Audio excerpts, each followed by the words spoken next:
A luta por justiça social, econômica e policial precisa incluir uma consciência de segurança alimentar. De onde vem o alimento, como ele chega nos mercados e o que tem na comida que comemos é tão importante quanto ter acesso à moradia, à saúde, ao trabalho e às eleições. Essa é uma tradução livre do livro Sister Vegan, da autora Breeze Harper. Vocês estão ouvindo Outras Mamas, com Bárbara Miranda e Thaís Goldcorn. E esse é o episódio 120, Culinária Afrodiaspórica, com Caroline Costa, do AfroSoul.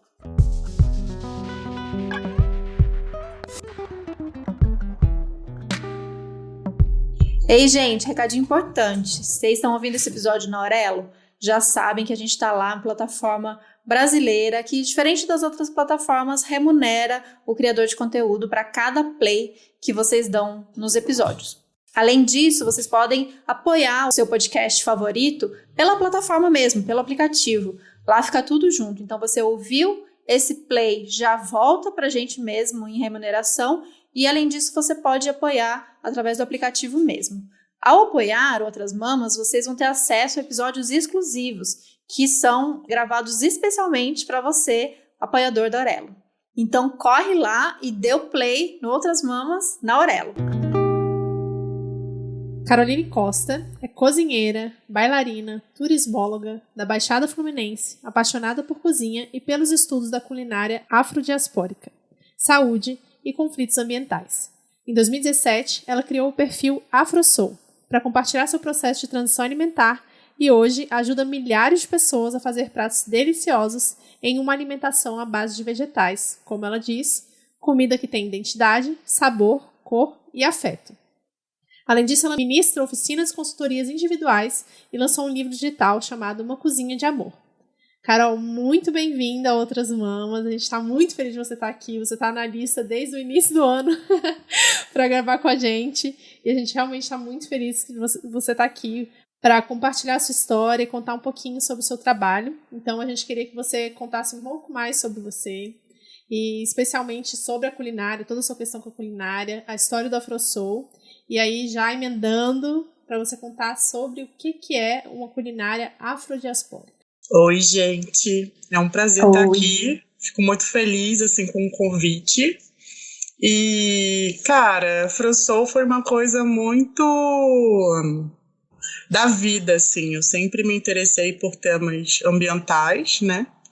E aí, durante a graduação, sou graduada em turismo, durante a graduação eu fazia muitas pesquisas em relação a turismo e meio ambiente.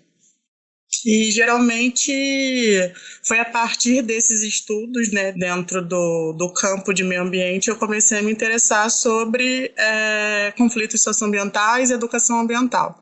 Então, esses foram os dois principais temas que eu pesquisava. E foi por isso que eu mudei minha alimentação, né? Quando a gente começa a se interessar mais por essa questão política do comer e entender, né, como de fato isso funciona. Eu, dentro de uma aula de educação ambiental, foi a primeira vez que eu escutei falar sobre vegetarianismo, né? O impacto disso na vida das pessoas, enfim. E aí eu falei assim, cara, é isso, né? Eu me encaixo muito nesse lugar, assim, porque dessa exploração alimentar e da exploração de pessoas, e foi por isso que eu comecei a repensar o meu modo com a alimentação. A alimentação é uma coisa muito viva, muito presente na minha vida. A minha família, assim, eu acredito que a gente sempre está reunido, sempre faz alguma coisa, a gente sempre está junto. Então, pensar a culinária na minha vida, ela sempre esteve muito presente, né?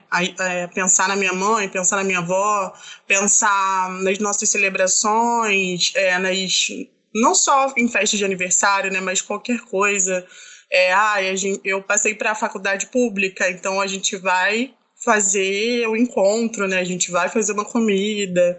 E é isso, a gente falar sobre história, né? Sobre a identidade, sobre de onde eu venho. Eu acho que foi assim que a culinária se apresenta para mim. Então, se apresenta de modo muito afetivo, dentro da graduação, além na grade de turismo, né, a gente também tem alimentos e bebidas.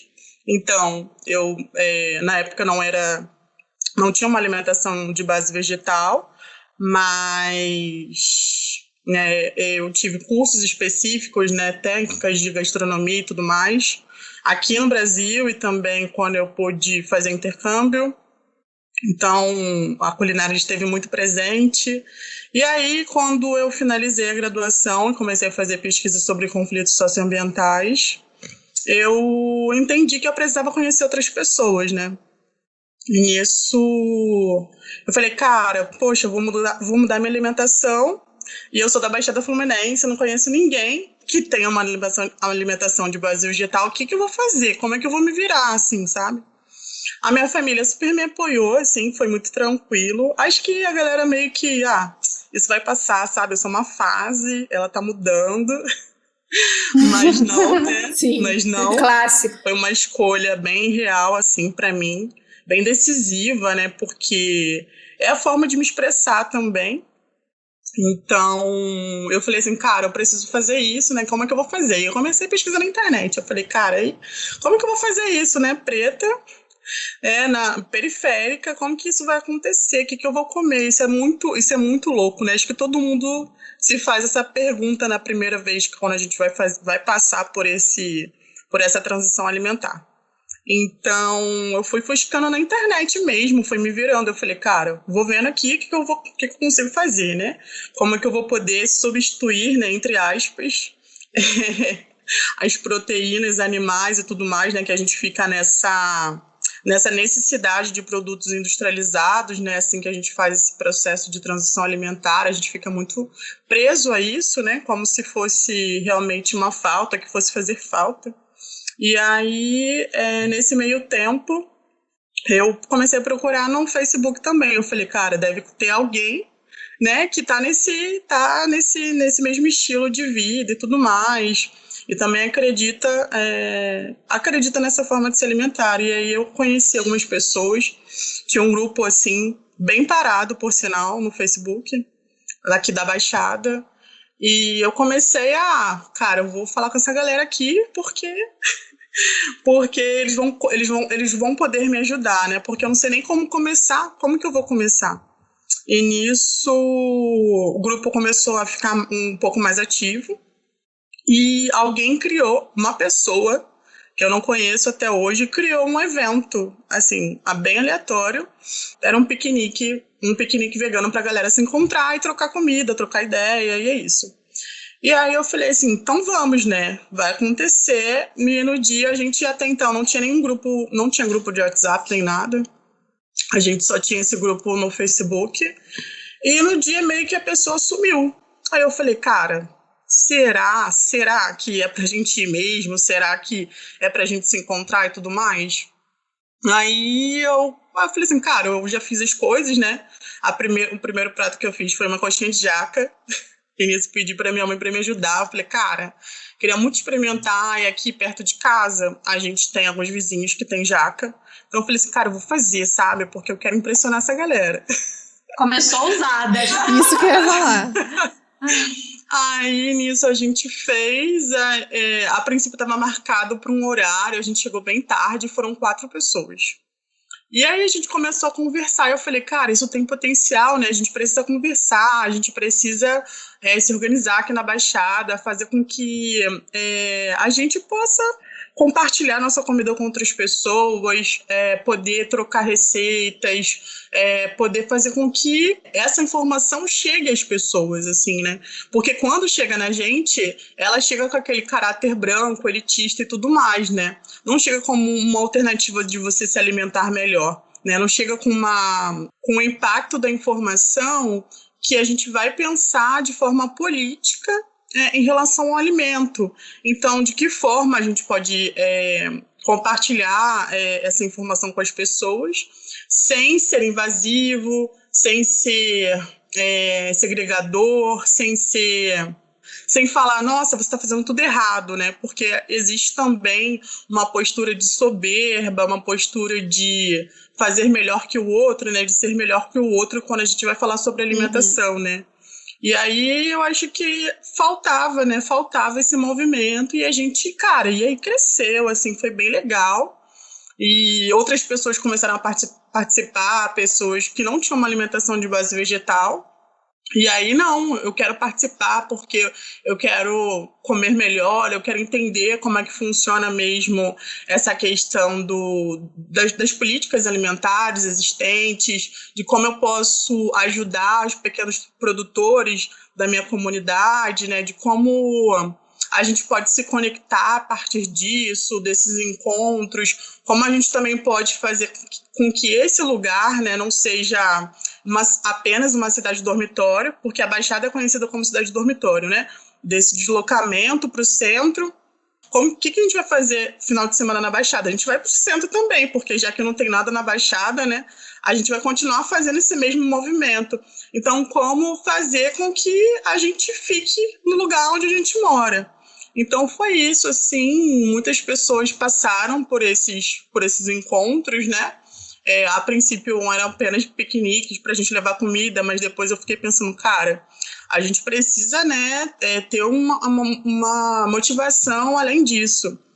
Então, por um tempo, a gente arrecadou alguns alimentos não perecíveis, né, para entregar para algumas pessoas. E foi assim, eu conheci muita gente a partir disso. E nesse mesmo período eu criei, né, o Instagram AfroSoul. Na verdade, no começo era afro-vegana, se eu não me engano. Eu comecei a compartilhar minhas comidas porque as pessoas me perguntavam, né? Nossa, o que você come agora? Então, foi uma forma de conversar com as pessoas, assim, eu vou ficar repetindo a mesma coisa toda hora. Bem preguiçosa. Mas foi uma forma também de mostrar para as pessoas que são daqui da Baixada, para as pessoas que eram próximas a mim, uma alternativa, assim, de se alimentar e não necessariamente a gente comer carne todo dia. Enfim, aí foi isso. E para mim foi muito importante, assim, a gente estar junto, né, para poder falar sobre também a questão animal, enfim. E foi bem legal, e a gente fez isso por alguns anos, uns 3 anos mais ou menos. Depois eu tive que parar por coisas da vida, né? Enfim, trabalho, estudo, pós, enfim. E aí foi isso. E aí desde então tem aí a AfroSoul, né? Que é o meu Instagram, que eu compartilho minhas receitas, mas também compartilho questões importantes sobre alimentação vegetal, alimentação afrodiaspórica, num sentido da gente trazer e ressignificar nossas memórias a partir da alimentação e poder apresentar outras formas também da culinária, né? Porque a gente está sempre preso a uma mesma coisa, né? De fazer falafel, por exemplo. Nossa, muito legal, eu amo. Mas a gente também pode fazer um egusi, por que não, né? A gente pode fazer o egusi, que é uma sopa de quiabo com farinha de semente de abóbora. É isso, assim, sabe? E por que não trazer isso para as pessoas? Por que não falar sobre isso? E basicamente acho que foi isso, né? Foi um resumão, assim. Sim. E aí foi isso. Bom. Não, eu amo que é isso. O vegano, ele se reúne, ele já começa metendo logo um piquenique. Sim. Esse é um clássico, né? Mas isso, no fundo, é muito legal. Uhum. Depois de um tempo, a pessoa entrou em contato comigo, falou que, tô muito feliz que você continuou, que você prosseguiu, né, com os encontros, mas eu tenho... ele tinha algumas questões, assim, de não conseguir sair de casa. E aí eu falei assim, cara, olha só o que ele fez, assim. E eu não conheço a pessoa até hoje, assim, e ficou por isso mesmo. É muito legal. Se a gente for pensar, eu lembro de uma crítica logo no começo, quando surgiram esses encontros, e aí piquenique, cada um leva o seu. E aí, óbvio que o veganismo, né, para quem enxerga como um movimento político e tal, é muito mais do que isso, mas não desvalorizar também a grandeza e a importância desses encontros, né, que é essa troca justamente de estar junto e muitas vezes se reunir com gente que você nem conhece, que estão unidas ali, né, por uma busca, por uma alimentação nova naquele momento, que você não sabe como vai ser, você não sabe com quem trocar ideias e receitas, e de repente essas pessoas se reúnem, cada uma leva o seu, e aí a sua receita, que você viu num grupo, mas que você adaptou de um jeito que já se fazia na sua casa. Isso é muito legal, é muito massa mesmo. Aqui comigo aconteceram algumas coisas assim também nesse sentido. Eu já reuni logo uma galera na minha casa de primeira, também por um grupo de Facebook, não sei porquê. E eu sei que em Brasília também, né, Babi? Vocês também começaram com piquenique, isso é muito legal. Pois é, assim, tem o histórico aqui em Brasília, tem o histórico da galera do hardcore, né, igual em São Paulo, muito tempo atrás. Mas eu não sei se acho que a galera se encontrava mais pelo rolê do hardcore do que pelo veganismo. Tenho impressão, mas aí também eu e o Vitor a gente começou a fazer e deu super certo e a gente conheceu todos os veganos de Brasília, né, de uma vez. Depois, obviamente, brotaram mais. E aí, quando a gente saiu, foi pra São Paulo, pararam de fazer os piqueniques. Acho que deve ter tido 1 ou 2. Estamos esperando aí a pandemia passar, né, pra poder voltar a fazer. Pois é. E aí, dessa introdução, muito legal esse processo, desses encontros, dessas descobertas e a criação do perfil. E aí, nesse meio, você trouxe algumas coisas. Então, eu já vou pedir então, para você falar mais sobre os seus estudos né, e a sua experiência com a culinária afrodiaspórica. Como são esses estudos para você? O que você, hoje, no seu perfil, né, através desse canal, você passa, né, desses conhecimentos, desses estudos e desse resgate que você tem feito. Mas também aproveitar, não sei se já vou estar emendando muita coisa, aí se tiver muito a gente separa depois. Mas aí a gente falou muito nesse início com o nome mesmo do movimento veganismo. Então, esse perfil era afro-vegana, e aí o rolê do piquenique vegano. E eu queria ouvir de você, né? A gente sabe, a gente já trouxe episódios aqui sobre isso, sobre como o veganismo é esse movimento que ele surgiu num contexto europeu, branco, em contraposição da maneira que o europeu traçou de relação com os animais, um contexto muito específico. E que esse movimento ele existe desta maneira e que muitas vezes, até pelo caráter dele hoje, que por mais que a gente lute por um veganismo político, ainda é um veganismo branco e muitas vezes também lutando por alimentos industrializados, lutando por representatividade, sei lá, nas marcas, na mídia. E aí eu queria ouvir de você, como você vê o veganismo hoje, se hoje ele faz sentido para você, ou se você carrega com você a questão da alimentação vegetal mas o movimento em si, como você vê ele hoje. Então, acabei pulando uma parte da história, né? Isso para mim, né, a alimentação, depois de me envolver com a galera da Baixada e tudo mais, a gente tem um grupo de WhatsApp até hoje que funciona, né, mas aí eu falei assim, cara, tá faltando alguma coisa, né, porque tá faltando porque eu fiz esse Instagram, né, eu fiz o AfroSoul, na época era afro-vegana, mas assim, eu preciso de umas pessoas que se pareçam comigo. E aí, nesse meio tempo, eu encontrei a galera na época, era Negros e Negras Veganas, né, da Thalita, minha amiga, hoje, né, minha amiga. E aí eu fiz esse contato com ela, eu falei, caraca, tipo, achei o meu lugar, meu espaço, que eu preciso falar sobre questões que tem a ver, assim, que acontece comigo, né, de forma pessoal, racismo e tudo mais. E posso falar sobre alimentação, a gente pode buscar mais informações, né, sobre uma alimentação de base vegetal. E aí foi a partir do movimento afro-vegano, né, depois de um tempo ele virou movimento afro-vegano, que eu comecei a fazer essa pesquisa de forma individual. E eu falei, cara, eu fazia isso de forma individual, mas começava a compartilhar com a galera. Nossa, achei informação sobre tal coisa, né? Achei informação sobre Laila África, que fala sobre nutricídio. Achei o Dr. Sebi, que fala sobre uma alimentação alcalina, né? Que ele fala sobre regulação, sobre regular o equilíbrio a partir de uma alimentação com tais vegetais, enfim. E aí a gente vai encontrando mais pessoas pretas que falam sobre uma alimentação de base vegetal, né? A gente vai encontrar a galera do Rastafari, né? A galera e tal. Então, foi nesse encontro, assim, que eu falei, cara, a gente precisa estudar mais sobre isso, porque não é falado, né? Se não é falado, estamos aqui para poder fazer isso.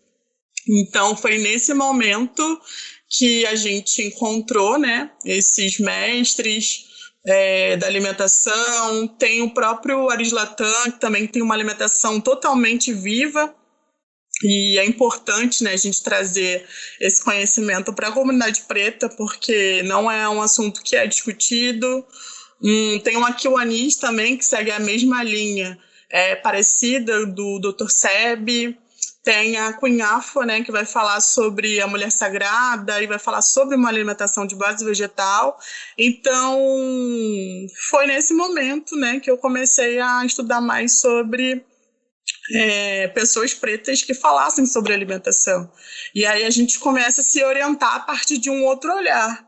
Então, para mim, né, respondendo a pergunta, se fez sentido para mim durante um tempo, mas depois eu precisei me orientar a partir do que eu acredito, né, a partir do que é a minha essência, a minha ancestralidade.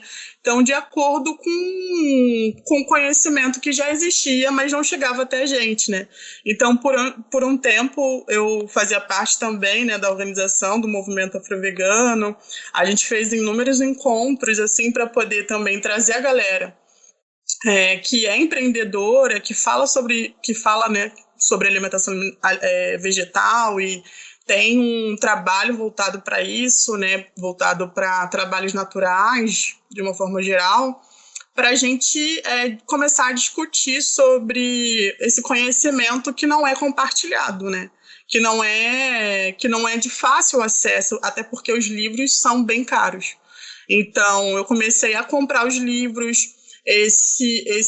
Nessa pandemia, eu fiz um grupo de estudos, né, de forma gratuita para pessoas pretas, para a gente estudar o que seria nutricídio, assim, né, porque a gente vê falando assim por alto o que seria nutricídio, por exemplo, né, sobre essa questão da maioria da população preta morrer por causa do nutricídio, mas existem coisas para além da alimentação, né? Então, foi isso que me motivou. Então, para mim, hoje não faz mais sentido, porque não tem a ver com o que eu estudo, né? Não tem a ver mais com o que eu acreditava naquela época. Mas acho que é isso. Acho que me perdi agora no final. Eu comecei a falar sobre várias coisas ao mesmo tempo. Eu acho que você falou várias coisas interessantes, e nessa busca, né, você falou de me informar, entender um pouco mais, saber de verdade o que é nutricídio. A gente vê que tem algumas autoras, mas são poucas, que escrevem sobre um veganismo afrocentrado, né, lá nos Estados Unidos, mas a gente não tem tanta teoria aqui no Brasil, e mesmo assim são poucas, né, são poucas pessoas nos Estados Unidos que fazem isso. Mas aqui no Brasil a gente tem muito essa coisa do orgulho de dizer, né, nossa culinária é riquíssima, a gente tem muita diversidade, a comida brasileira é a melhor do mundo, e é sem sombra de dúvida, mas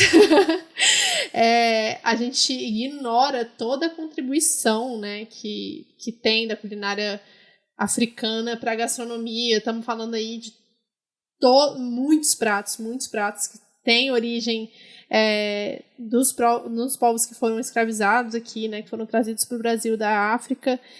E a gente hoje em dia fala como se fosse uma beleza única, essa riqueza que é do povo brasileiro, sem mencionar todo esse processo de violência, né, todo esse processo que foi vivido, esse processo inclusive de nutricídio mesmo da população africana quando veio aqui para o Brasil, e que tinha que se virar com um pouco que tinha, assim, com um pouco que era deixado para eles, ou não, que estava numa coisa de resistência, né, nos quilombos, uma coisa mais de produzir, colher da terra, enfim, tudo isso que hoje a gente vê como culinária brasileira, mas que a história foi totalmente ignorada. E a gente queria que você falasse um pouquinho mais desse trabalho de resgate e valorização dessa culinária afrocentrada, que é o seu trabalho, né, no final das contas, e da importância disso, inclusive quando a gente está falando, né, do racismo, de toda essa valorização mesmo dessa culinária que a gente já existe no Brasil, mas a história dela foi apagada.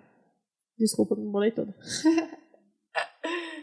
Eu gosto muito de falar, né, sempre sobre a Cota Mulange, que eu estava estudando sobre era um encontro sobre educação ambiental, não lembro ao certo agora, né? Que várias pessoas de várias frentes brasileiras falando sobre alimentação e tudo mais, né? Enfim. E aí, no final, ela virou e falou assim, tá, mas em nenhum momento vocês falaram sobre as heranças indígenas e africanas em torno da alimentação. Então, acho que, sabe, eu sempre trago isso porque é algo que a gente não está pensando, né? A gente não está pensando quando a gente está falando sobre alimentação. Então, acho que isso é o que me motiva a trazer essas informações que não chegam para todas as pessoas. É o que me motiva quando a gente vai se deparar para o cenário agora de gastronomia brasileira, né? E a gente não vê muitas pessoas pretas nesse lugar, né? Então, como que a gente vai fazer isso? Criando nossos próprios espaços. Então, para mim é importante, né, já que eu tenho acesso, poder compartilhar isso de forma no pouco acesso que eu tenho, né? E então, para mim é como se fosse algo como se fosse não, né? É algo parte de mim. Então, é algo que parte da minha luta, do que eu acredito, para fazer com que outras pessoas também tenham acesso à informação, para poder fazer com que a gente possa estudar mais outras formas de se alimentar e de entender também que essas políticas, né, existem de forma para que as coisas continuem como estão, retrocedendo, né, dessa forma que está cada vez pior. Enfim. A gente pode falar que a gente citou muito nutricídio, mas sem muito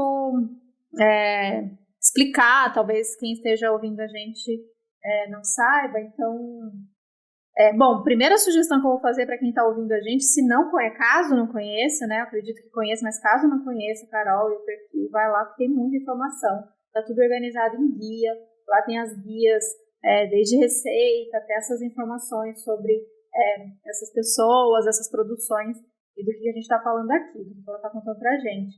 Mas, de qualquer maneira, eu queria pedir para você falar um pouquinho desse conceito mesmo. A gente fala muito no genocídio aqui, a gente fala em muitas dessas questões, a gente fala de nutrição, mas aí a gente queria falar mesmo dessa contribuição com essa palavra nutricídio, né, que você trouxe aí, Laila África, mas eu gostaria muito que você explicasse, contasse desses seus estudos e desse termo para quem está ouvindo a gente. Antes de estudar, talvez, Laila África, seria importante pesquisar sobre política nacional da população preta, né? Política nacional da saúde da população preta, que vai ficar um pouco mais fácil de poder compreender quais são as questões em relação ao racismo, né? Quais são as doenças que são... esqueci a palavra agora, mas quais são as doenças que são mais... recorrentes, né, na população preta. Então, acho que dá para ter uma noção maior do que a gente fala quando a gente vai falar sobre nutricídio.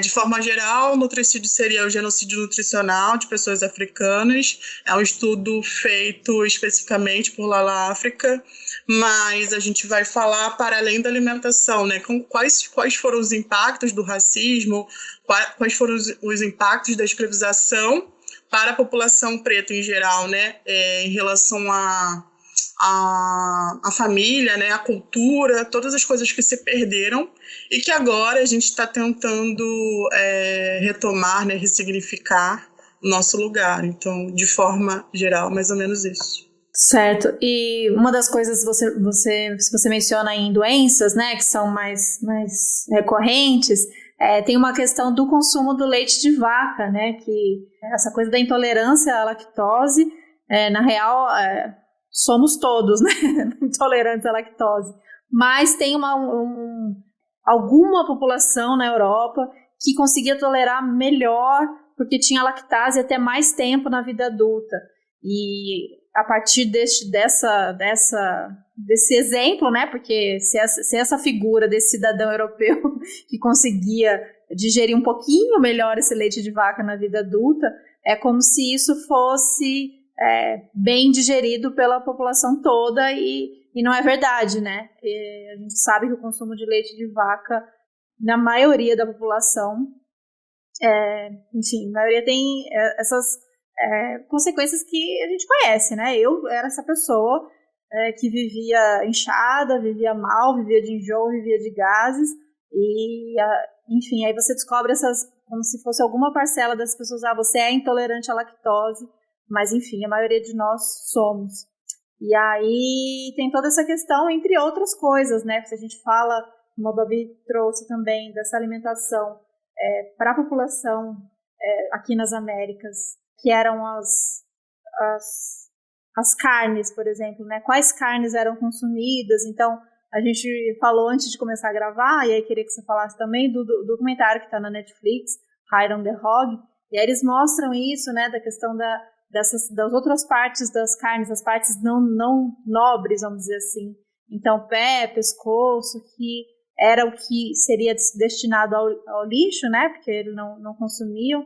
Então, toda essa construção, inclusive tanto de resistência de uma culinária que já se fazia, né, porque a coisa de cozinhar o pé do porco, o pescoço do porco, era uma coisa que para os europeus, enfim, para os brancos, era uma coisa que não servia. Mas já tinha uma tradição de cozinhar aquilo, porque quando se caçava, usava o bicho todo, né? Então já sabia como usar e fazer preparos incríveis com aquilo.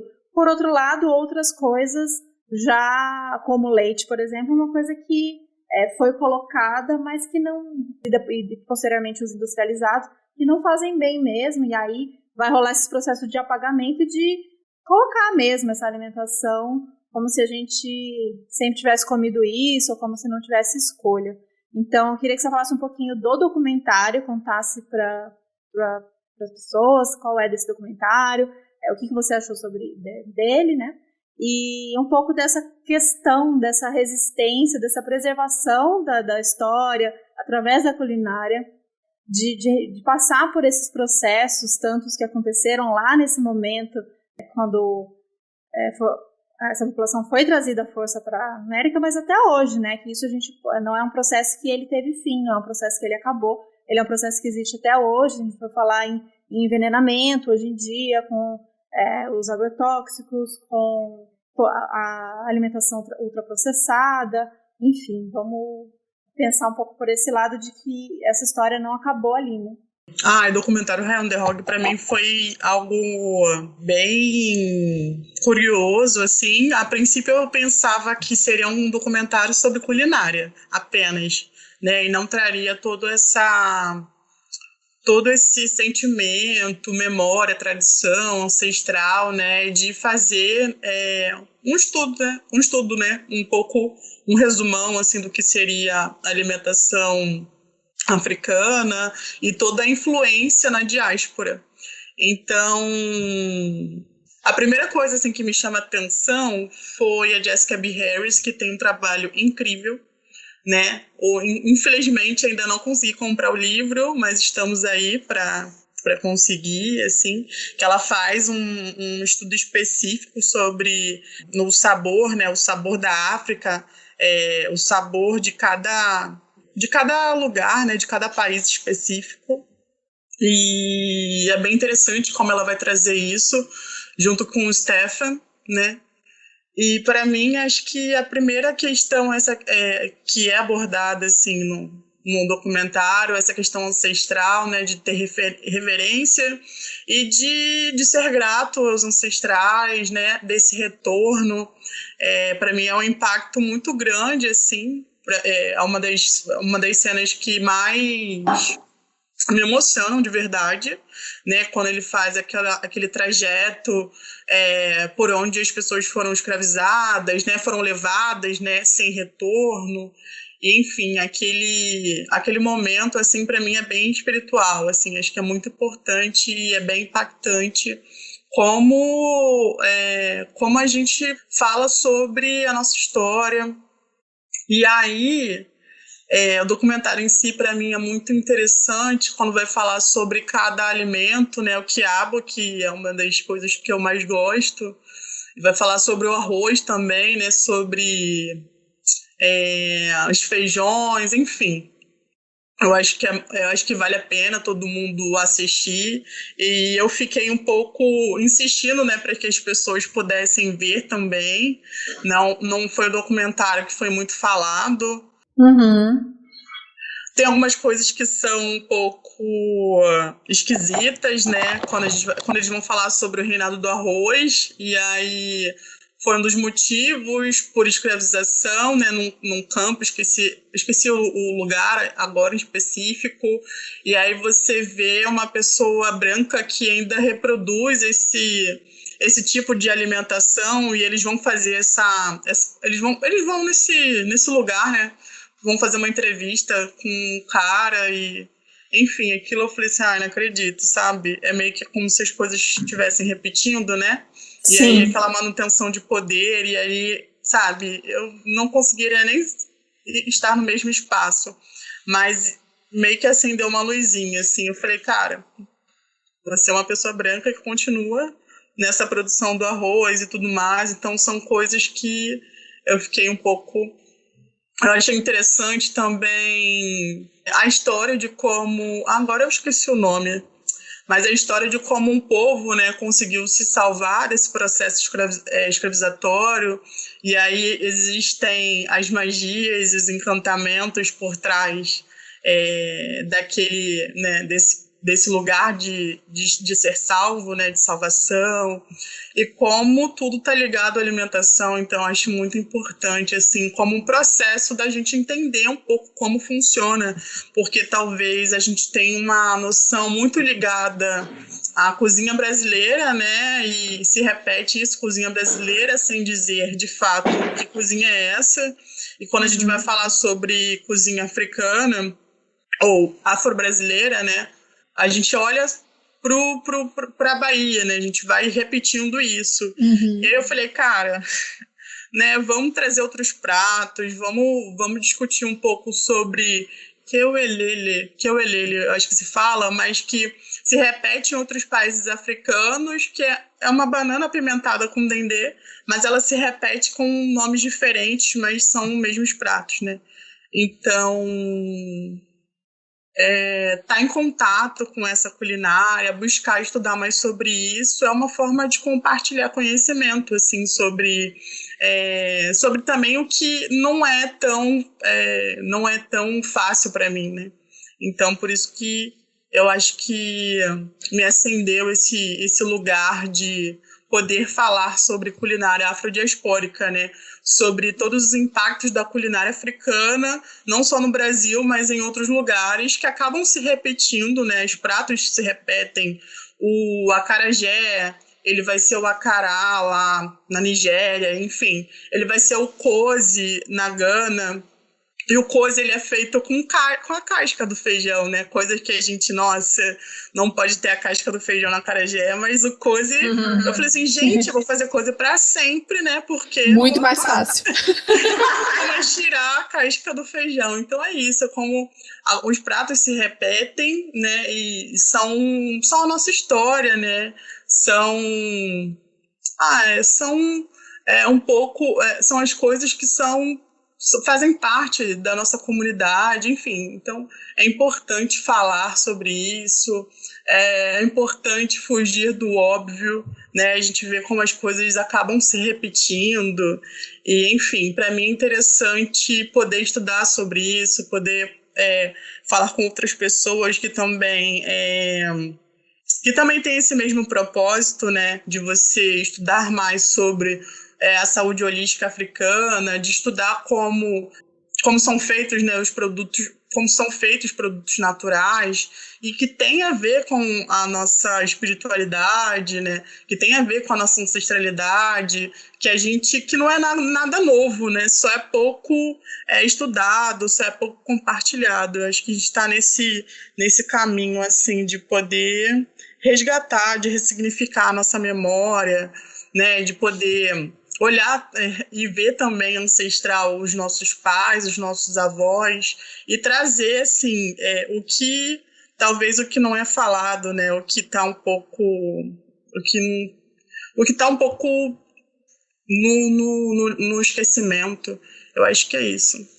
Nossa, eu acho Eu vendo, né, é uma série documental, então são 5 episódios. Vocês falaram o nome em inglês, mas o nome em português é Da África aos Estados Unidos, ao ZEUA, né? Uma jornada gastronômica, e foi muito interessante para mim ver, né, sob esse olhar de ver as similaridades que tem com a culinária brasileira, e que, para quem já foi nos Estados Unidos, ou para quem assistir, por exemplo, série americana, vai ver basicamente pizza e hambúrguer. Você não vai ver essas comidas na mesa das pessoas, né? E você vai ter lá no máximo um soul food, que vai ter como que é? O frango frito, essas coisas mais óbvias, assim. Mas aí ele mostra no documentário todos esses pratos que são iguais aos pratos do Brasil, sei lá, com algumas diferenças de ingredientes, sabe? E você fala, tá aí, como é que isso não é contado, né? Então você tem feijoada, você tem churrasco, você tem, sei lá, rabada, todos esses pratos que são muito comuns pra gente aqui no Brasil e que eu nem sabia que existiam nos Estados Unidos. E toda uma culinária vegetal também muito rica, né? Na hora que mostra aquele banquete ali em Benin, que é com acarajé, né? Só que com outro nome, todos os acompanhamentos. Eu fiquei, meu Deus, eu preciso ir pra esse lugar comer isso pra provar. E o que eu fiquei impressionada do tamanho do inhame. O tamanho do quiabo também. Gigantesco. Um inhame desse tamanho de nada, uns inhame gigantesco, coisa mais linda. O quiabo também. Gigantesco o quiabo. Eu falei, eu babei. Mas aí é que tá, né? Que na verdade não é o nosso inhame. Não é o mesmo.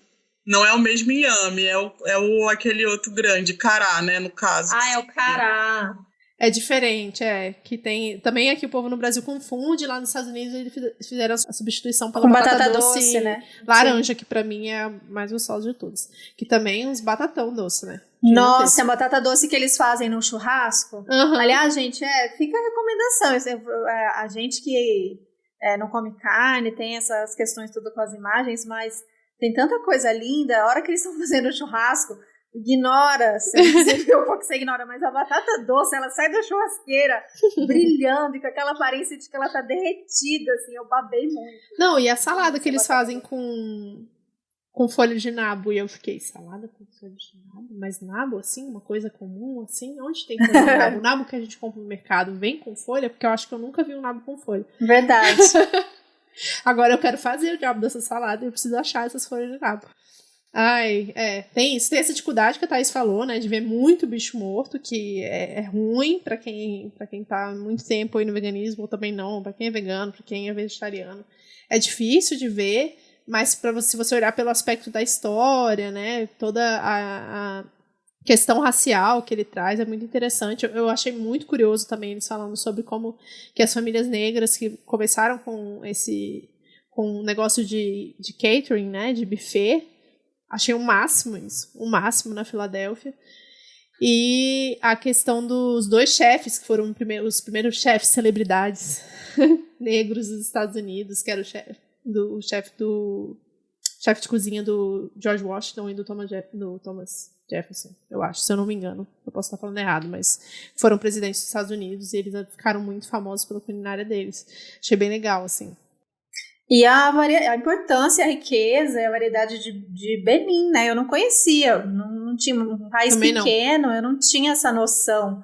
Então, acho que, enfim, é importante de qualquer maneira para toda essa história e além da história, pelas belezas mesmo dos alimentos e por essa valorização. Tem muita carne, mas tem muita valorização da alimentação vegetal.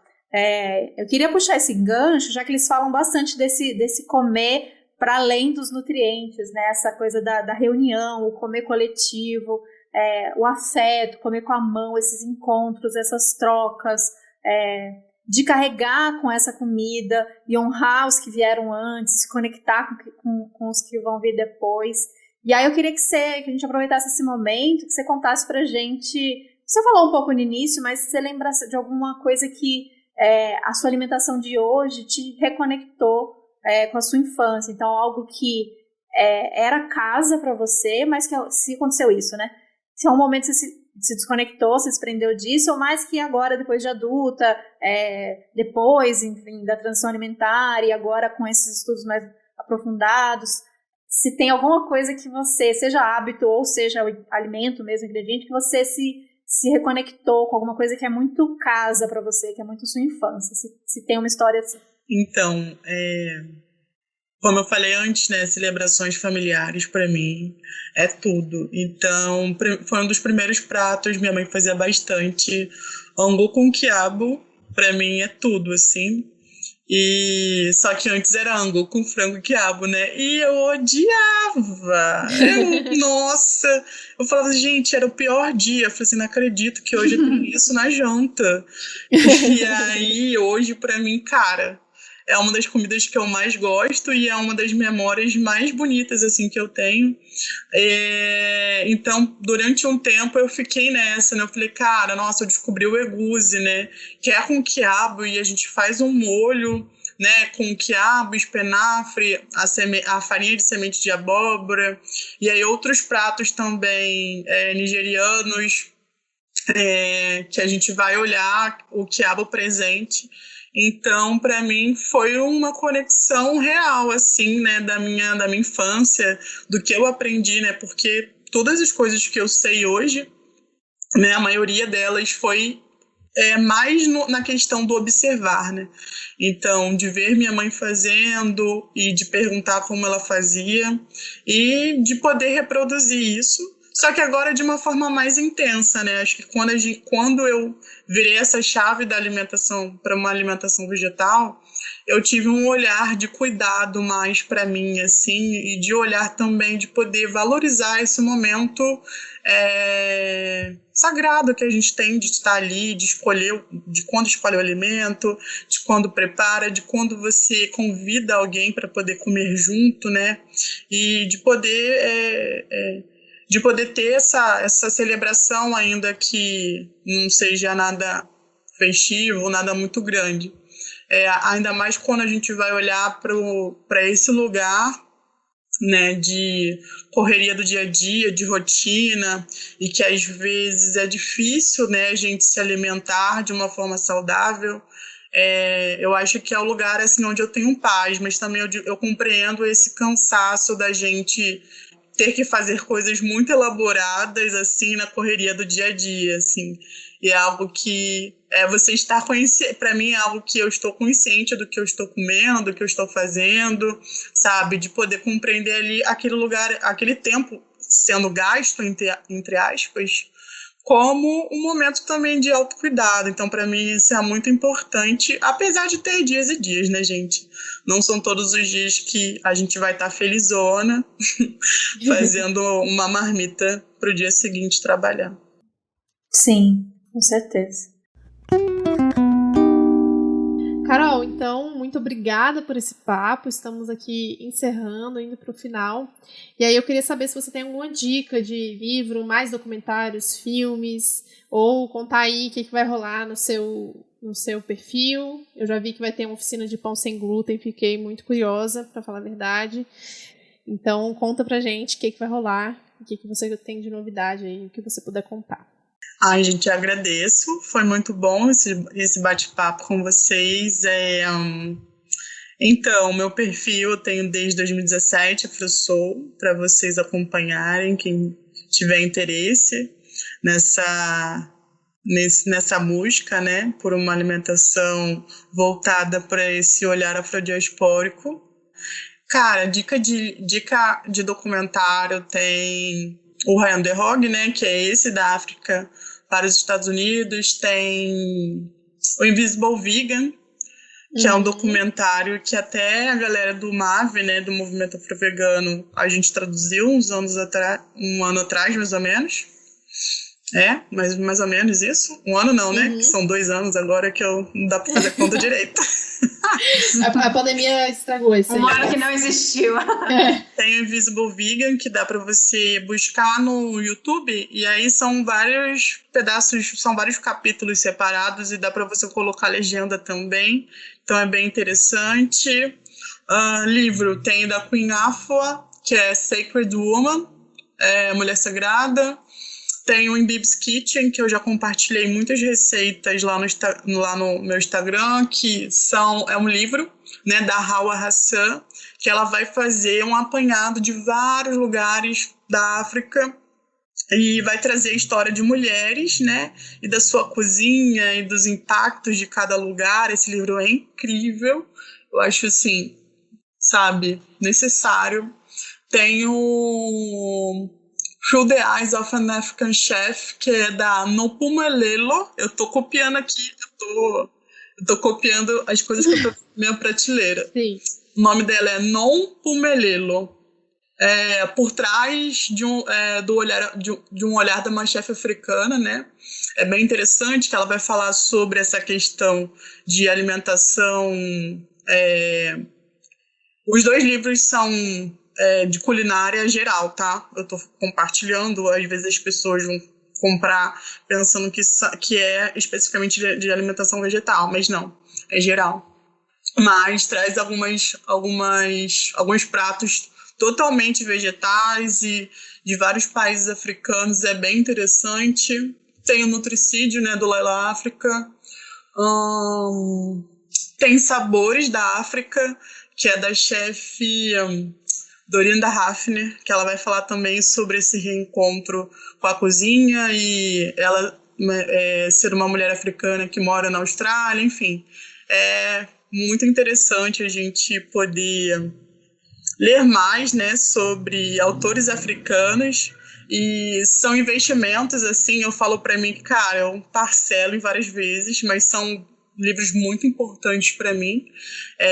Infelizmente não são tão acessíveis, mas aí a gente está aqui para poder compartilhar, né? E é isso. É isso. Esse que é um trabalho muito massa, né? Que a gente fala tanto sobre esse trabalho nas redes sociais, que vai além da divulgação ali do dia a dia, mas que tem uma função ali, né? Cumprindo de um trabalho, às vezes que parece invisível, parece um conteúdo espontâneo que acontece, mas tem muito investimento em leitura, em material, em dedicação, para poder condensar isso, para poder resumir, para poder traduzir muitas vezes e repassar para quem acompanha. Então, mais uma vez, valorize o seu produtor de conteúdo local, porque especialmente num trabalho como esse que a Carol faz, que as produções em português, por exemplo, são tão raras, né? Então é um trabalho todo de busca e de tradução para poder passar isso mastigadinho. Então, valorizem. Muito obrigada, Carol, estou muito feliz. Eu estava lembrando aqui que a gente se conheceu, não sei se foi quando a gente se conheceu, mas a gente se viu assim, dias antes da pandemia estourar, que foi num evento, estava com o Juan, lembra disso? Não vai lembrar, um evento do Subverta, que tava o Juan, você... Eu não tava. Lembrei. Não tava. Mas assim, foi no momento que a gente estava no Rio, que foi quando parou tudo, fechou tudo, e o nosso evento que ia acontecer na Favela Orgânica não aconteceu, foi dias antes, assim, então nesse dia eu tava lá e conheci a Carol, e tava junto com o Juan. Aliás, aproveitar este momento desse episódio para mandar um beijo pra Thalita também, que foi citada nesse episódio, pro Juan, sempre citado nesse episódio, e é isso, estou muito feliz, adorei que você topou participar, tem muita coisa para a galera acompanhar, tem muito material no perfil da Carol, acompanhe, e a partir dessas indicações também, seja do documentário, dos livros, para quem quiser aprofundar, acho que é um tema que, querendo ou não, né, eu acho que tem algumas coisas que o mínimo de conhecimento, é o mínimo que a gente pode fazer é conhecer essa história e ouvir como ela foi de verdade, não do jeito que foi ensinado pra gente, enfim, na escola ou pela mídia hegemônica. Acho que o mínimo que a gente faz é poder ouvir essa história do jeito que ela foi e com as marcas que ela deixou, e o que a gente pode fazer para que essa história não fique assim, através da alimentação, né? Esse poder da alimentação, de que neste lugar, na cozinha, através dessas passagens de geração para geração, que alguma coisa se mantenha aí, que a gente se conecte através da comida, que acho que é um jeito muito especial também da gente fazer isso. Muito obrigada, Carol, e até a próxima, minha gente. Um beijo. Muito obrigada. Obrigada, Beijo. gente. Beijo.